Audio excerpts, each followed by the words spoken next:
Bismillahirrahmanirrahim. Assalamu alaikum. Aujourd'hui, nous allons faire la deuxième semaine de l'étude génétique. Donc, nous allons voir des concepts à prendre en considération dans le cas de l'étude génétique. Donc, la genèse de l'œuvre. Qu'est-ce que la genèse de l'œuvre? C'est les conditions de la production de l'œuvre littéraire. Donc, l'atelier de l'écrivain désigne l'espace matériel et intellectuel où l'œuvre a été construite, c'est-à-dire dans quelle école, suivant quel mouvement, dans quelle époque, sous quelles conditions cette œuvre a été produite à travers les ratures, c'est-à-dire le brouillon, les hésitations, les correspondances, les dialogues avec d'autres textes, ce qu'on appelle l'intertextualité. Donc, toutes les influences, tous les éléments de la production de l'œuvre vont être considérés dans l'étude génétique, comme on a vu la dernière fois avec la préface et le quatrième de couverture qu'on a traité du roman de Jma, c'était l'influence historique. L'influence historique. Dans quelle époque, dans quelle influence politico-historique a été produite l'œuvre de Nejma, et nous avons vu comment a évolué le récit de 1956 à 1981 à 2016. Donc, trois époques différentes, trois influences différentes, trois contextes différents, donc trois récits différents, donc trois productions différentes. Parce qu'à chaque fois que l'œuvre est rééditée, elle est reproduite pour un nouveau public. Et comme nous l'avons vu dans la théorie de l'énonciation qui est en relation avec l'énoncé, bien sûr, considérant que l'œuvre littéraire est un énoncé dans un contexte donné, dès que l'énonciateur, le contexte change, l'énonciation change. Normalement, vous avez vu ça en énonciation. Je cite le manuscrit, Grésillan, le manuscrit ne livre pas seulement le texte, mais aussi le travail du texte, les hésitations, c'est-à-dire pas que le texte comme dernier produit, pas que le texte comme dernier produit de marché, comme dernier produit à commercialiser. Parce que ce que vous avez entre les mains, le jour où vous allez lire un roman, que vous allez acheter un roman pour le lire, ça c'est le produit, c'est le texte final. Mais ce texte final est passé par plusieurs étapes, par plusieurs phases. Cet écrivain, ce romancier qui a produit cette œuvre, a hésité, a pensé, a été influencé par un contexte historique, un contexte intellectuel, par des éléments matériels et immatériels, par des écoles, par des philosophies, par des conditions, par une censure, par un lectorat. Donc, il est l'ensemble, le produit final est l'ensemble des influences qui vous est parvenu sous forme d'œuvre finale. Mais cette œuvre finale, ne devrait pas être lue dans sa structure, mais dans sa production. C'est-à-dire, n'allez pas, pour faire une étude génétique, n'allez pas vers le produit final qui est le roman ou le texte littéraire. Je parle de roman parce que souvent, on traite de roman. Ce que vous allez avoir entre les mains, c'est le produit final, c'est la structure.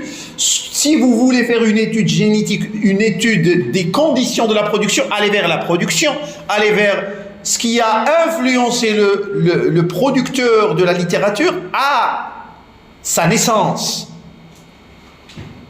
dans sa formation, dans son environnement, dans son édition. Donc c'est ça l'étude génétique. L'intertextualité. Oui. Est-ce que je peux éteindre la lumière? Vous voulez éteindre la lumière? Oui, on peut éteindre la lumière. On peut éteindre tout.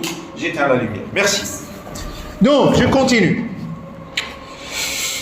L'intertextualité. Ce que vous avez entre les mains comme texte est le résultat de plusieurs textes qui ont influencé l'auteur.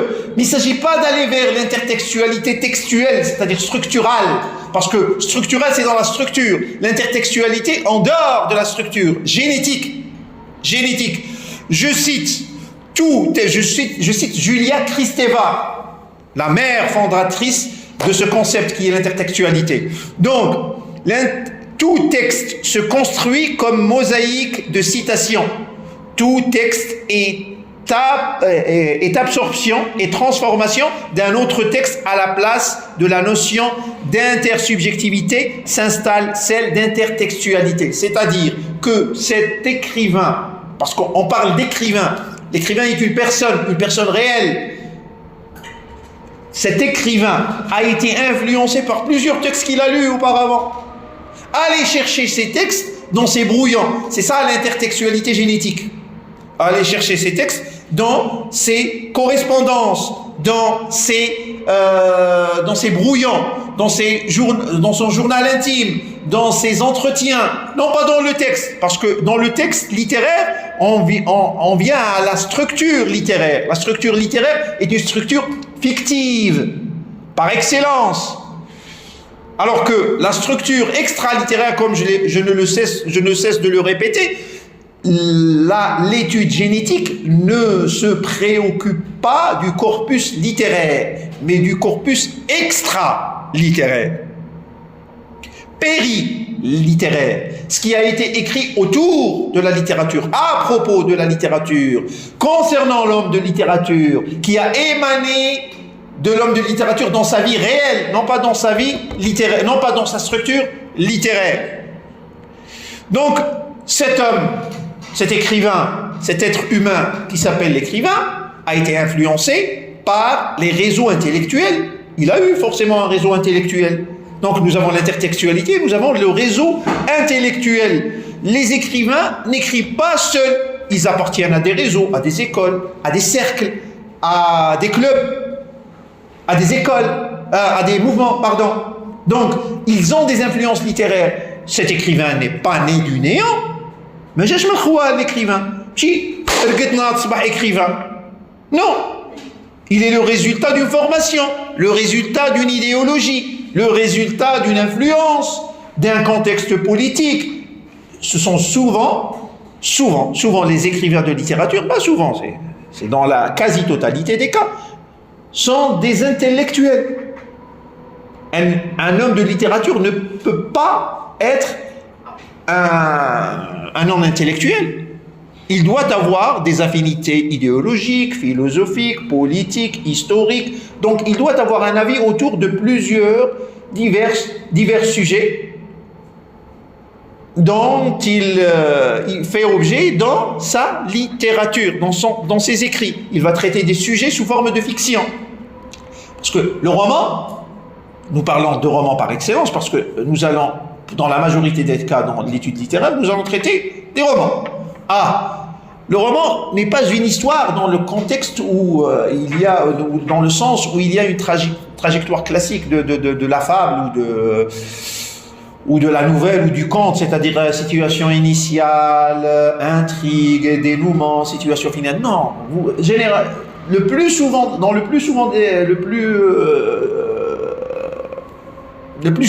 vous allez vous retrouver devant une histoire qui n'a pas de début et de fin dans le sens propre du mot. Mais ça traite d'une thèse. Vous avez les romans en spirale, vous avez les romans en labyrinthe, vous avez le récit en éclat, vous avez... Dans la majorité des cas, il n'y aura pas d'histoire dans le sens propre du mot. Il y a des personnages, il y a des actions, il y a des événements, il y a des dialogues, mais il n'y a pas une histoire dans le sens où vous allez chercher une situation initiale, intrigue, dénouement, situation finale. Non. Vous allez le retrouver peut-être dans le théâtre, mais pas dans le roman. D'accord ? Donc, le réseau intellectuel, je cite Viala, qui dit que l'œuvre littéraire est le produit d'un travail collectif, d'une coopération complexe qui associe autour de l'écrivain tout un réseau d'agents. Ses pairs. Si ses pairs, les parents, ses pairs, c'est-à-dire P-A-I-R-E. D'accord ? Une paire, الفردة تاعه. كل واحد فينا عنده الفرد تاعه، ماشي غير فردة واحدة. D'accord ? C'est-à-dire les pairs, الزملاء. D'accord ? Une paire de chaussures, c'est deux. D'accord. Donc les pairs, c'est-à-dire ceux qui partagent avec lui ses mêmes convictions, son idéologie. Il est influencé par cette communauté. C'est sa communauté intellectuelle littéraire. Donc, on doit retrouver la communauté intellectuelle. Ah, le manifeste littéraire. Qu'est-ce que le manifeste littéraire? Le manifeste littéraire est un texte, ça s'affiche. Donc, le manifeste littéraire est un texte programmatique par lequel un groupe d'écrivains expose ses principes. Vous avez le plus récent ou le plus connu dans les temps modernes, vous avez le manifeste des 44, par exemple. L'universalité de la littérature. Manifeste des 44, cherchez. Le manifeste des 44. C'est-à-dire un groupe va afficher une idéologie littéraire en commun. Ça sera comme une sorte de pacte entre ce groupe, une convention. Donc, je cite Sapiro qui dit que le manifeste est un acte de fondation. Le manifeste est un acte de fondation. Il institue un groupe, énonce une doctrine, trace une ligne de partage entre un avant et un après. Il est à la fois rupture et proclamation.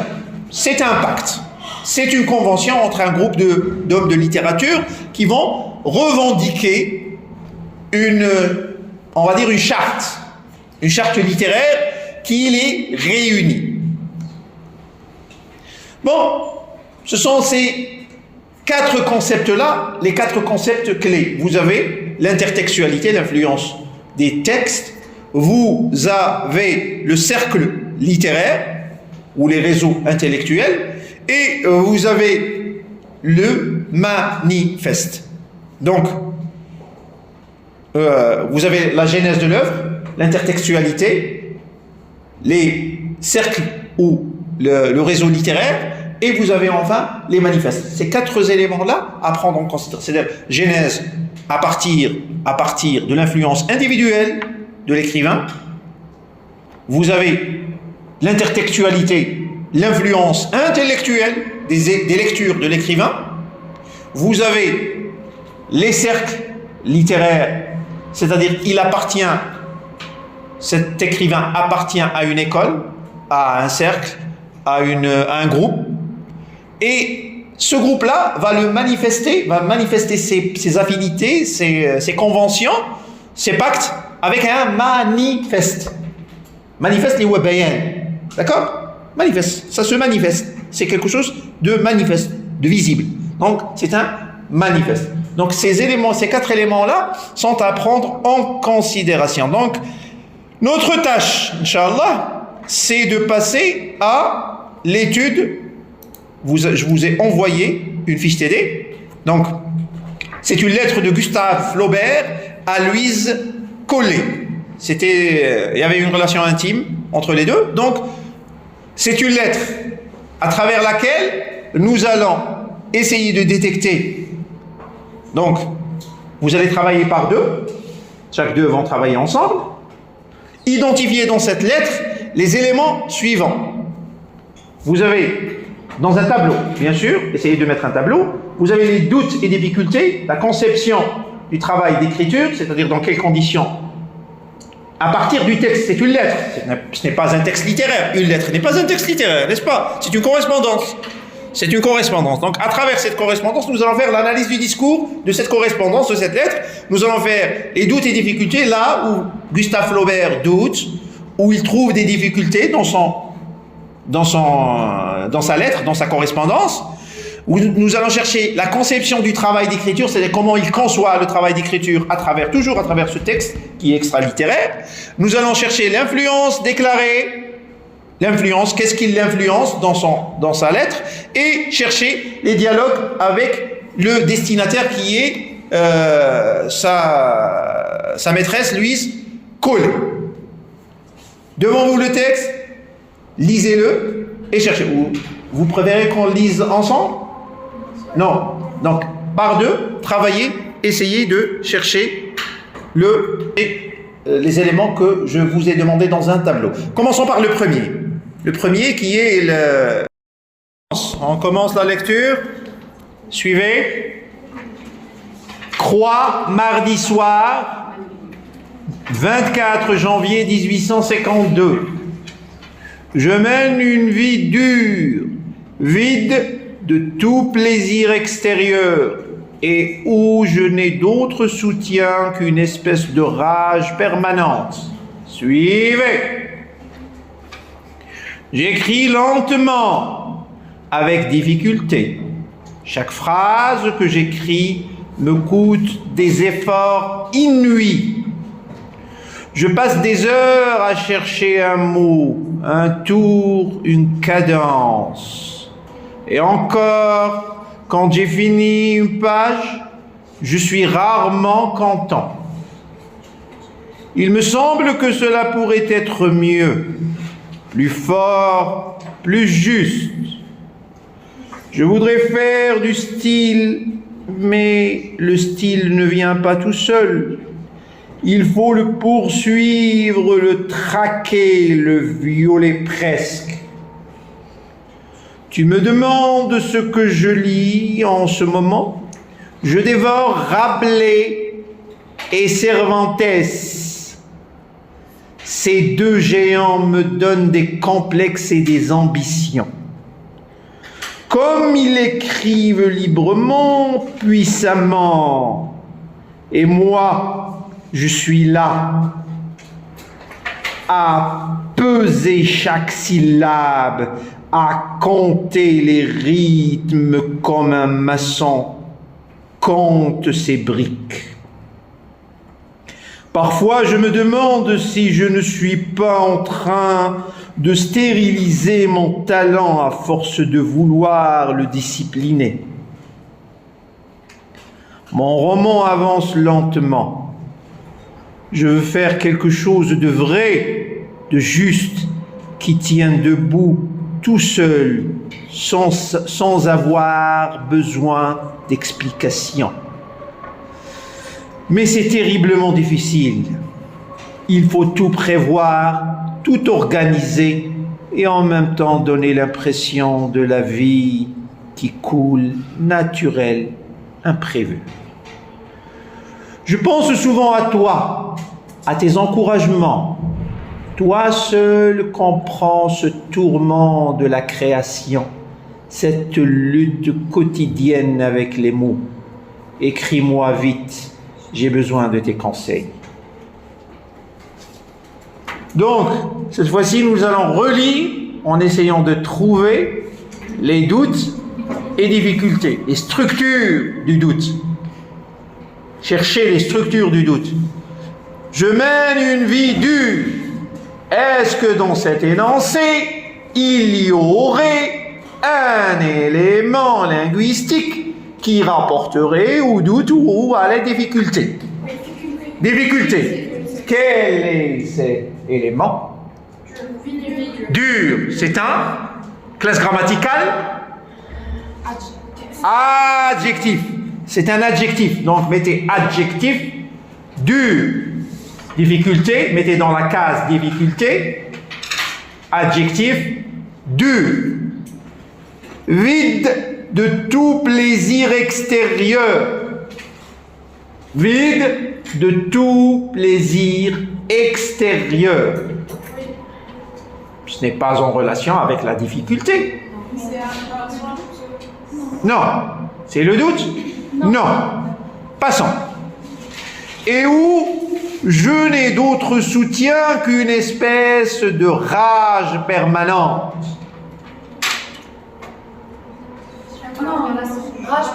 Non. Difficulté. Il n'y a pas de difficulté ici? L'absence de soutien ne serait pas une difficulté? Donc la négation du soutien, l'absence du soutien, ou je n'ai d'autre soutien. D'accord? La négation du soutien, c'est une difficulté. J'écris lentement. Donc lentement avec, c'est mentionné clairement, difficulté avec difficulté. Difficulté, c'est un non. Difficulté non commun. Placez ça grammaticalement. Nom commun.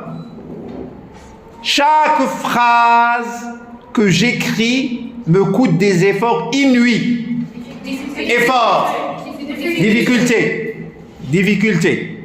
Effort inouï. Je passe des heures à chercher un mot, un tour de cadence. Chercher un mot. Chercher un mot. Chercher le mot, c'est le doute. Chercher un mot, c'est le doute. Je passe des heures à chercher un mot. Une cadence. Un tour, une cadence. Donc, il y a le verbe chercher à l'infinitif, donc qui exprime dans ce contexte le doute. Ce n'est pas les mots qui manquent. Il y a plein de mots. Quand vous avez le doute, vous avez les mots, mais vous ne savez pas quoi choisir. Donc le fait de chercher exprime le doute. Et encore, quand j'ai fini une page, je suis rarement content. La négation? Non. Le doute, il a fini la page. Il a fini la page, mais il n'est pas content. Donc il doute. C'est le doute. Il me semble que cela pourrait être mieux. Il n'y a pas ni de difficulté ni de doute. Le verbe sembler n'est pas sémantiquement évocateur de doute. Il me semble. Donc en lui-même, le verbe sembler évoque le doute, porte le doute, porte le doute. Quoi d'autre? Que cela pourrait être mieux. Quoi d'autre? Quoi d'autre? Pourrait être mieux. Pourrait. Quel est le vecteur de doute ici? Pourrait. Dans quelle mesure il exprime le doute, le verbe pourrait? Le doute, ah ouais, le doute. Non. Dans quelle mesure le verbe pourrait, dans sa structure, exprime-t-il le doute? Le conditionnel présent. Le conditionnel exprime le doute. Donc ici, ce n'est pas par rapport à sa classe grammaticale, mais ni par rapport à sa sémiotique, mais par rapport à sa grammaire, par rapport à sa conjugaison. Le conditionnel en lui, c'est une condition, c'est une doute. Si. Donc c'est le doute. Le conditionnel est porteur de doute. Où sommes-nous? Plus fort. Permanente, difficulté, pourrait être mieux, plus fort, plus juste. Je voudrais faire du style. Comment c'est voudrait? Billahi, je viens de le dire. Je voudrais. Toujours le conditionnel, merci. Toujours le conditionnel, RAIS. RAIS. Le R du futur et la terminaison de l'imparfait. En quelque sorte, le conditionnel, c'est un futur imparfait, c'est-à-dire un futur probable, inexistant, comme si le futur était existant. Les Français ont une drôle de logique pour concevoir leur langue. Le futur en lui-même est quelque chose qui ne relève pas de l'indicatif, n'est-ce pas? C'est à méditer. Je voudrais faire du style, mais le style ne vient pas tout seul. Donc, c'est un élément, je voudrais, c'est un élément de doute. Je voudrais faire du style, mais le style ne vient pas tout seul. Il faut le poursuivre, le traquer, le violer presque. Difficulté. Poursuivre. Le verbe poursuivre. C'est dans sa sémiotique où il y a une poursuite, c'est-à-dire un effort de suivre. Faut chercher étymologiquement et lexicalement dans le dictionnaire le verbe poursuivre. Traquer. Traquer quelque chose. La traque, c'est par rapport à quoi? Par rapport à une? La traque. Où est-ce qu'on utilise le verbe traquer? Dans quel contexte? Juridique. Non. Le verbe traquer, Informatique. c'est la chasse. C'est la chasse. Traquer quelque chose, donc faire un effort pour le rattraper. Presque violer, presque, il y a l'effort, forcer quelque chose. Violer une porte, c'est-à-dire la casser. Donc il y a un effort. Violer une loi, c'est l'enfreindre. Donc il y a un effort. Il y a une sémiotique d'effort, de difficulté. C'est-à-dire, malgré, il faut le faire, malgré tout, malgré la résistance, malgré la fuite, il faut traquer, il faut forcer. Donc il y a les verbes porteurs sémiotiquement de difficulté. Continuons. Tu me demandes ce que je lis en ce moment. Je dévore Rabelais et Cervantes. Où est la difficulté? Elle l'a dévoré. C'est l'influence. Il n'y a aucune difficulté à dévorer. Dévorer, c'est la facilité. C'est le contraire même de la difficulté. La difficulté serait d'ingurgiter. Oui. Dévorer, il n'y a aucune difficulté dans le verbe dévorer. Au contraire, c'est le sens même de la facilité. Continuons. Ces deux géants me donnent des complexes. Et des complexes, difficultés. Complexes. Complexe, c'est classe grammaticale, je mets.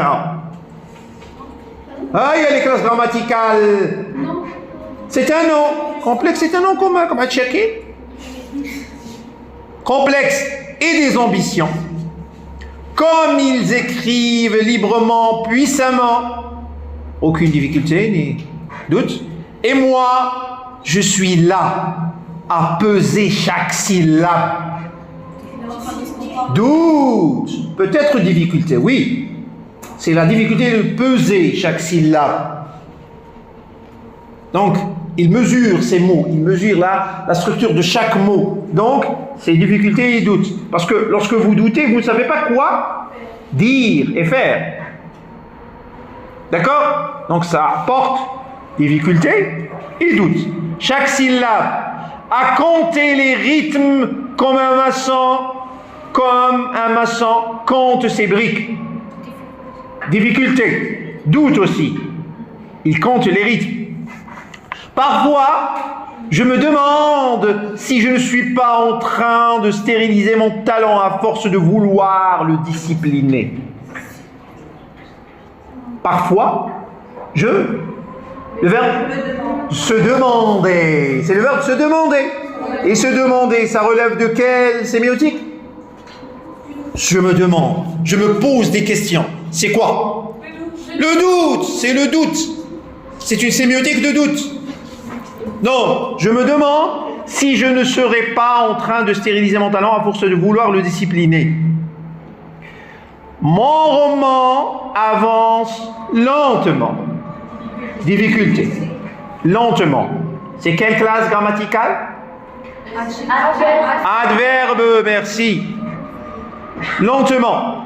Je veux faire quelque chose de vrai, de juste, qui tienne debout tout seul. Où est le doute ici?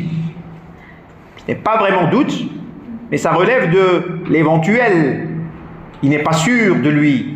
Il y a un verbe qui le suggère, un mode pour être plus exact. Non. Un mode. Faire quelque chose, c'est faire. C'est quel mode?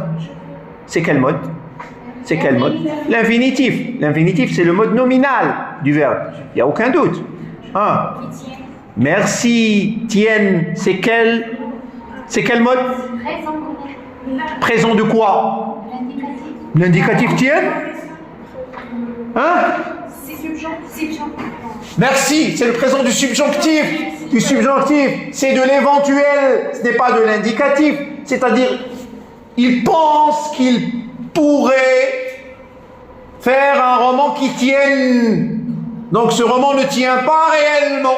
Donc c'est de l'ordre de l'éventuel, du subjonctif, du vouloir du sujet parlant. Donc ce n'est pas du réel. Donc ça relève du doute. Ça relève du doute. Il faut bien maîtriser la valeur sémiotique des modes. Tiennent debout tout seul, sans avoir besoin d'explication. Mais c'est terriblement difficile. Difficile. Il faut tout prévoir, tout organiser et en même temps donner l'impression de la vie qui coule naturellement imprévue.